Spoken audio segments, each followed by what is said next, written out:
Walking a Camino can be tough, but it doesn't have to be. In this video, I'm going to show you the 4 biggest Camino failures, and more importantly, how you can avoid them, so you can have the trip of a lifetime and not have to worry about going home early. This section is quite steep, so we've got to be careful underfoot with all these loose rocks. On Camino, you will be hit with an amazing array of emotions on your first day. Excitement, anxiety, joy, trepidation. This is to be expected because you're experiencing an exciting new culture, breathtaking scenery, delicious new foods, and meeting amazing people from all over the world. It's a lot to take in. And while all this excitement is going on, it's all too easy to ignore what your body is trying to tell you. And this is where major problems develop. How do I know? Well, I learnt this lesson the hard way. I'm smiling in this photo, but I had a nagging pain in my right shin that I chose to ignore. I just kept on walking with the group, and by the time I reached Burgos, I was in agony and I could hardly walk. The right shin has become red and swollen. I went to the doctors in Burgos and I was told I had tendinitis.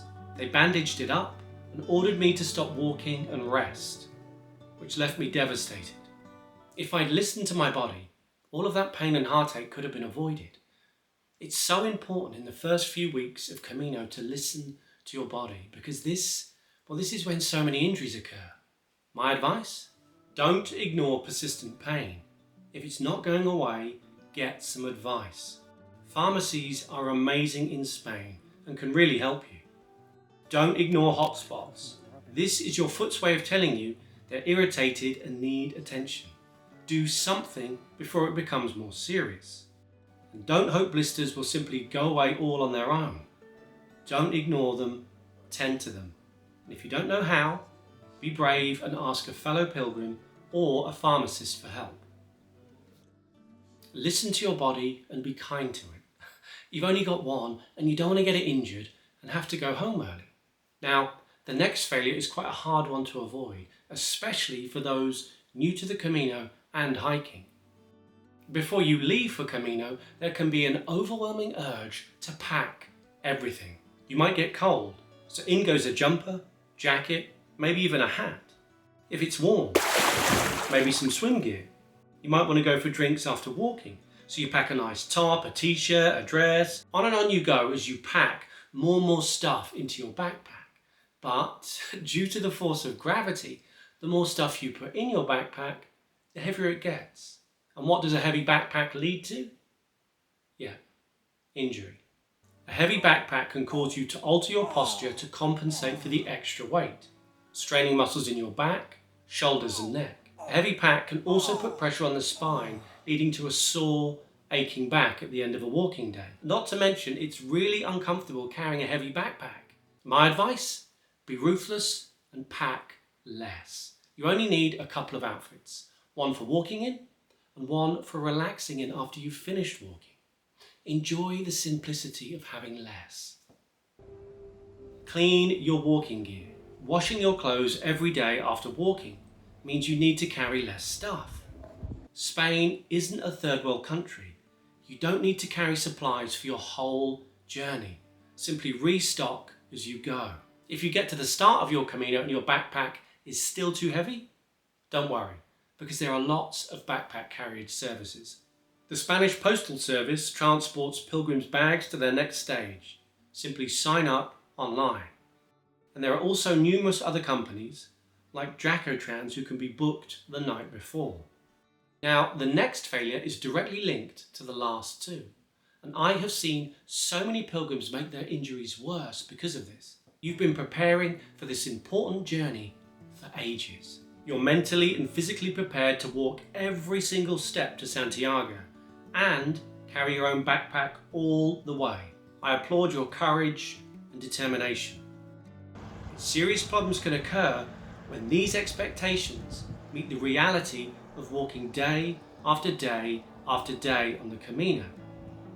Your backpack is heavy and starts to cause you problems. but you're determined to walk all the way with it on your back, so you walk through the pain. You're tired, but you force yourself to stick to your itinerary and keep walking. You're injured, but you pop some ibuprofen and just push on. My advice? When you're on Camino, try not to make decisions based on pride or unrealistically high expectations. Ignoring pain and discomfort can lead to fatigue, injury, and, well, worst case, send you home early. Be kind to yourself and cut yourself some slack. You're not going to Camino jail if you catch a bus to the next town, take a rest day, or send your backpack on. And this leads me to my next important point. The pilgrim community, also known as the Camino family, is an amazing part of the Camino de Santiago. I've been lucky enough to be part of a Camino family, and it is such a wonderful, enriching experience. But it can be very easy to get swept up in the group and walk their Camino, stopping at all the same stages, towns and villages, and staying in the same accommodation, which is fine. But I've spoken to some pilgrims who got into groups that walked a lot further and a lot faster than they were comfortable with.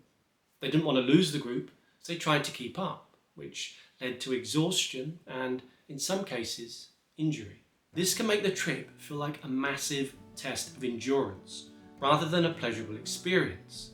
My advice? You need to walk your own Camino. Try to walk at your own pace, and if the group you're walking with is faster than you, why not agree to meet them in the town later?